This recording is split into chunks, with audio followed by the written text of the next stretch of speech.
Migala.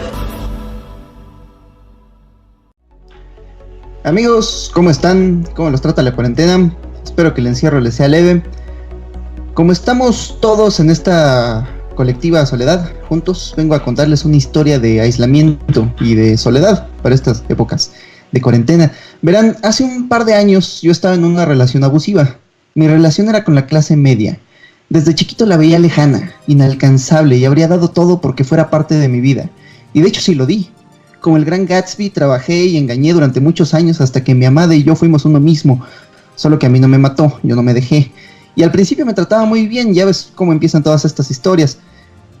Ella me dejaba comprarme todo lo que yo quisiera, me llevaba a comer a lugares bonitos, me presentaba gente interesante, pero con el tiempo cambió. O quizá yo cambié, quizá le exigía demasiado. Con el tiempo me exigía más y más de mi vida, trataba de controlar mis acciones, mis amistades, lo que hacía con mi tiempo libre. Eventualmente sentí que yo ya no era yo, sentí que todo lo que hacía era para satisfacerla y en mis breves momentos de libertad ya no sabía qué hacer de mí mismo, porque poco a poco comenzaba a olvidarme de quién era yo mismo. Eran tiempos más sencillos, mi mayor preocupación en el momento era ser libre, imagínense. Así que a sus espaldas ahorré todo lo que pude, dejé de frecuentarla, dejé de ir a sus restaurantes bonitos y de comprar sus cosas caras, solo para construirme una balsa con la cual escapar de esa relación tóxica. Y un buen día, cuando aún no tenía lo suficiente de ahorros, pero sí de ella, y su actitud y sus exigencias, decidí escapar, y me fui al bosque, donde por primera vez en mucho tiempo estuve solo. Pensé que esa absoluta soledad iba a ser fácil, mis requerimientos sociales siempre fueron muy bajos para empezar, pero no tenía idea de esta hambre social con la que nacemos, que es inescapable. Acabé en una casa en medio del bosque, en medio de otras casas donde vivían otras víctimas de la clase media que decidieron escapar de ella, refugiados de la ciudad que llegaron a Tepoztlán buscando comunidad y naturaleza, pero habían pasado tanto tiempo en la ciudad que ya no sabían cómo construir comunidad o cómo apreciar la naturaleza. Lo primero que noté es que mis nuevos vecinos no hablaban mucho, y cuando hablaban era con modismos y vocabularios muy particulares, como si cada quien viniera de su propia parte del mundo que nadie más había visitado. Todos parecían un poco enloquecidos por la soledad.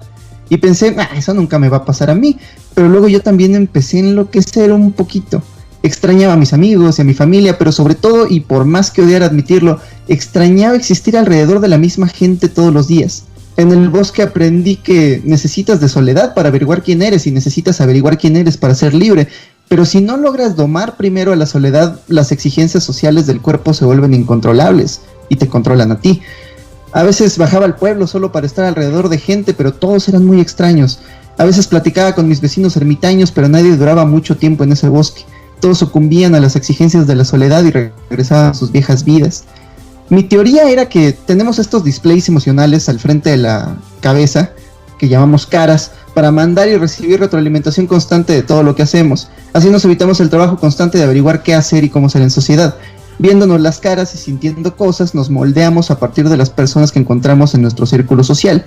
Para ser yo mismo, pensaba, para no convertirme en todos los demás, debía abandonar mi círculo social y rodearme de gente muerta, de mis autores favoritos, dejar que sus palabras me hagan compañía y convertirme en un destilado de todos mis héroes literarios. Pensé que mis perros y mis libros me mantendrían acompañado, pero no. Al final sí necesitamos ese no sé qué, esa interacción con otras personas de carne y hueso en tiempo real.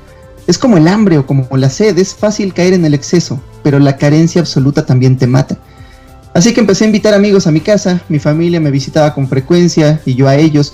Fue hasta que encontré ese delicado balance de compañía humana que pude dedicarme a leer y averiguar en qué persona quería convertirme.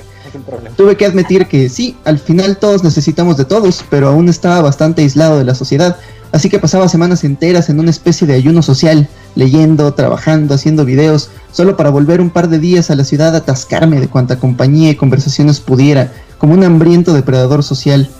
A todos los que conocí durante esta solitaria etapa, les pido mis más sinceras disculpas, pero luego se me acabó la suerte, luego se me acabó el dinero y tuve que volver a casa de mis padres.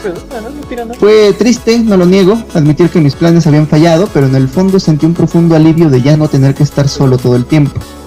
Pero ¿sabes qué? Pasó algo bien curioso. Cuando volví a la sociedad sentía otro tipo de hambre. Hambre de la voz interior que escuchaba cuando estaba completamente solo. Qué pinche difícil es ser humano y estar vivo. Meses más tarde volví al bosque a trabajar en este equilibrio de soledad y compañía para darle al animal que habito suficiente compañía para que dejara el ángel de la razón hacer su trabajo. Y ahí aprendí que la soledad no es algo accidental, no es algo que te ocurre. La soledad, eso que alimenta el alma, es algo que debes conquistar. Tienes que buscarlo deliberadamente. Y así me hice de algo parecido a la disciplina, de algo así como el propósito. Desde la cima de mi montaña podía ver a las familias que habitaban el hermoso pueblo de Amatlán y descubrí que no hace falta alejarse de la sociedad para estar solo. El aislamiento debe ser deliberado y puedes hacerlo donde sea. Y luego ocurrió la pandemia. Siento que vamos a decir esa frase durante muchos años. Luego ocurrió la pandemia. En mi busca de soledad olvidé crear comunidad en el pueblo. Y cuando comenzaron los primeros retenes, nadie sabía que yo vivía ahí. Nunca me sentí tan rechazado, ni siquiera cuando la clase media me escupía al bosque.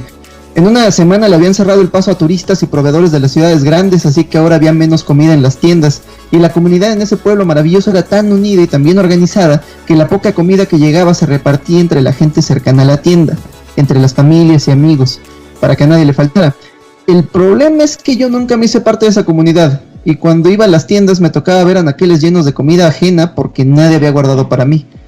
Antes de que esta pandemia llegara a la fase 3, pensé, ojalá no pase, pero la gran mayoría de este pueblo son adultos mayores y ojalá no pase, pero el hospital más cercano queda a 5 kilómetros y ojalá no pase, pero si lo peor pasa, si el pueblo se contagia y todos estos amables vecinos míos a los que el miedo los hacía decir fuera todos los tepostizos, si ellos empezaban a ver morir a sus familiares más cercanos y empezaban a buscar culpables, ¿quién se vería más culpable que este muchacho tepostizo que nadie sabe quién es? Así que me regresé a la ciudad, una vez más. Acaban de decir el Santo y el David que el verano es la época de migración de hobbits. Primero fue la pobreza y ahora es la enfermedad la que me arrastra de vuelta a mi hogar. Y la verdad odio admitirlo, pero siento un gran alivio, y no nada más por la rapidez del internet, sino porque la soledad es una bestia muy cabrona para domar. Ya ni sé quién es más violenta, si la soledad o la clase media.